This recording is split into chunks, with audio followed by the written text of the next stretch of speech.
Welcome to this tutorial. In this video, I'm going to demonstrate on how to fill in the time details for a particular employee as part of the complete profile section within the employee directory in KEBS. Once the user has navigated to the employee directory, he or she can click on the complete profile section for any employee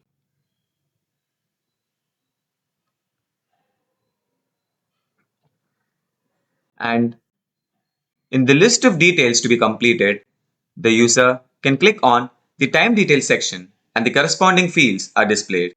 Here, the time details such as the in time of reporting and out time of reporting within the office, the daily working hours, the monthly working hours, the project available hours, the work schedule of the employee, and the type of holiday calendar, and the location, and all other details with respect to the time and leaves of the particular employee can be filled.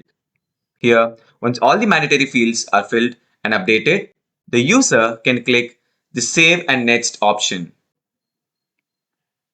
If no new changes are made, an alert is popped.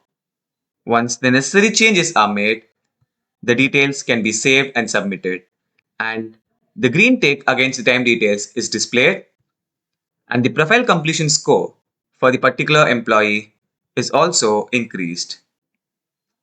Thank you for watching.